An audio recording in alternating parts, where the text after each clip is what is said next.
Si la quête de l'éternité est le but ancestral de toute vie humaine, c'est surtout car elle questionne notre devenir et notre aspiration à être éternel. La quête de l'éternité se révèle être une quête de l'immortalité. Dans Vanitas Machine de Verena Friedrich, elle représente bien ce désir de vie éternelle. En prolongeant artificiellement la durée de vie de l'objet, l'artiste interroge la possibilité de retarder la mort et de sortir de sa condition de simple mortel. La véritable question derrière cette quête ultime d'immortalité n'est autre que « Voulez-vous vivre pour toujours ?» Sur ce sujet, la technologie a ouvert de nouvelles perspectives. Les nanotechnologies ont en effet contribué à améliorer les capacités humaines, qu'elles soient physiques ou mentales. Si on avait la possibilité, grâce à ces nouvelles découvertes, de régénérer nos cellules, de rendre l'inutile utile et le vétuste de nouveau viable, à quoi ressemblerait l'humain 2.0 ? Peut-être à The Appendix Human de Paul Kwong. L'artiste a recréé un laboratoire pour explorer les possibilités de l'appendice, appelé organe archaïque. Par le biais de la science et de la technologie, ce dernier développe de nouvelles capacités. Dans un monde qui semble sans limite, si on allait encore plus loin, si on externalisait la vie. Bienvenue chez Future Baby Production. On vous propose de rencontrer Unborn 09, la nouvelle évolution de la grossesse high-tech, où le corps devient un système de communication cybernétique grâce à des utérus artificiels. On travaille sur les organes, sur les corps, et également sur le cerveau, sur la psyché et sur les souvenirs, jusqu'à échapper à son enveloppe corporelle tout en fusionnant avec nos machines. Il faudrait se rappeler de tout, se souvenir de tout. Tout retenir pour tout transmettre. C'est ce que souhaite F. F, c'est un jeune homme qui enregistre ses souvenirs afin qu'un avatar puisse les transmettre aux générations futures. Quentin Lannes, dans son œuvre, se demande pourquoi F désire vivre pour toujours.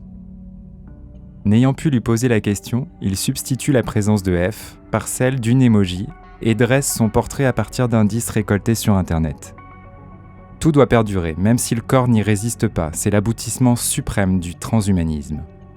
Le corps n'est plus un temple, il n'est qu'une enveloppe remplaçable. La réalité virtuelle nous le prouve tous les jours. Elle augmente les corps, les déploie et au fur et à mesure les efface. Le transhumanisme, c'est également questionner les outils qu'il génère. Mais alors regarde-les, casque sur les yeux, les écoutilles dans un autre monde. Ou alors, est-ce le même qui s'est juste dédoublé ? Bienvenue dans le futur. Ici, c'est déjà demain. Le futur, c'est avoir chacun son assistant personnel, qui régit notre vie en nous connaissant par cœur, comme dans l'expérience MOA. Marre d'être standard ? Avec ton assistant personnel MOA, évolue maintenant vers le forfait citoyen Premium. Débloque l'accès à 50% de rues en plus, 40% d'espaces verts. Le futur, c'est aussi vivre à plusieurs endroits à la fois et en même temps. Le futur, c'est l'apogée de l'ubiquité, c'est occuper à la fois le monde matériel et le monde immatériel. Et toi, vous êtes en IRL ou online ? Vous êtes ici et là-bas. Ce là-bas est virtuel, immortel, possiblement un endroit où on ne meurt jamais. Hong Whiteson en offre un avant-goût. Le futur, c'est la sélection des souvenirs et l'effacement d'autres.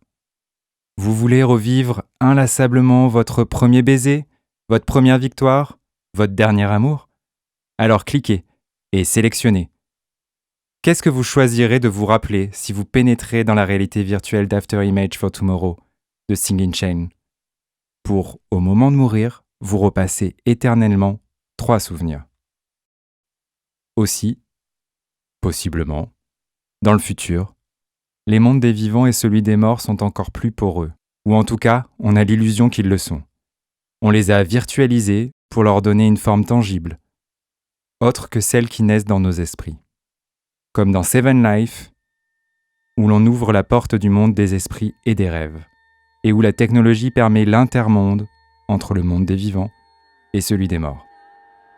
Finalement, les agents intelligents, la réalité virtuelle, les avancées technologiques ont rendu réels les éléments qui existent depuis longtemps.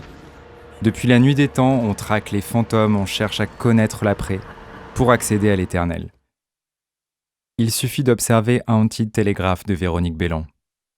Elle nous rappelle que dès son origine, les médiums technologiques sont des médias qui ont cherché à dialoguer avec les fantômes et rendre perceptibles ce qui nous entoure et les données invisibles. Avec la technologie, le fantôme devient numérique.